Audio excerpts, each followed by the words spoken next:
the guardian of the Holy Kris. Bert, Derek and Eprince were fascinated by the journey to the Holy Grail. They had read about it in a lot of books. In the mysterious book called the Second Bible, it said that the Holy Grail, the Holy Cup, was the fourth person of the Godhead. So what have you found out? Bert asked. Well, said Eprince, it's pretty simple. The Grail stands for Mary Magdalene.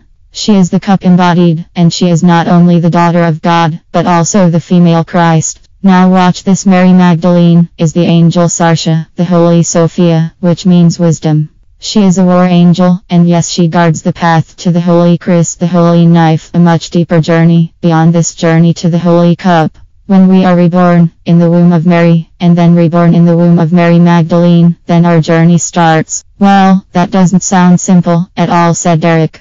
I mean, how is this all working?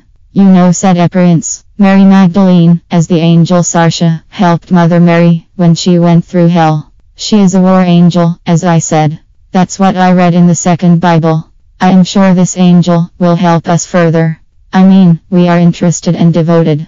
Yes, but how to get reborn in those wombs? Asked Bert. I don't really get it. Eprince smiled mysteriously. He showed them a knife he once got from his uncle. There were all sorts of signs drawn on the knife. Knife, lead us, he spoke. But nothing happened. You want to talk to objects? Bert asked. Yes, said Eprince, they are archetypes. They can help us in our journey as reflections and symbols. Have you ever met Mary Magdalene? Asked Bert. Not yet, said Eprince. The three boys were interested in the mystic realm, but they were also slightly confused about it, and not really knowing where they should start. They decided to go through the fence into the forest. They could philosophize for hours and hours. There was a woman in the neighborhood who claimed she was Mary Magdalene, but the boys didn't believe her. One day, she came to them while they were talking in the forest. When she showed them a knife, they were suddenly upset. That is not the real Holy Kris, she spoke. Do you guard it? Bert asked. The Holy Kris? Yes, I do, she spoke.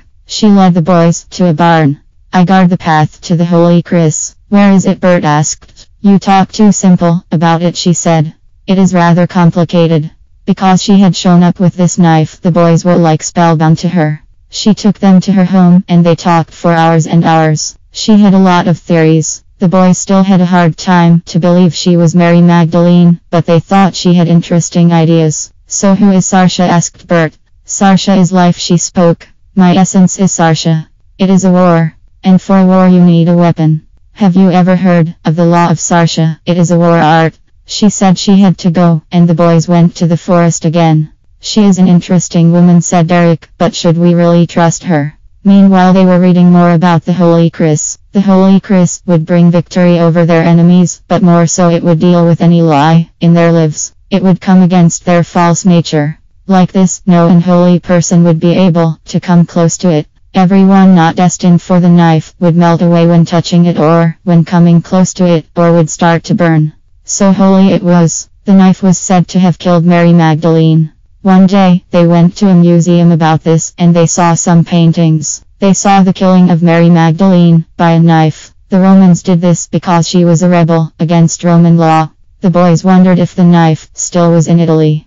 On other paintings, the Kris was in possession of King David, and also Jesus Christ was painted with the Holy Kris coming from his mouth. This was the tongues of Christ. The boys wondered how to get any of this. They came all three from troubled families, so they had all their hopes on this.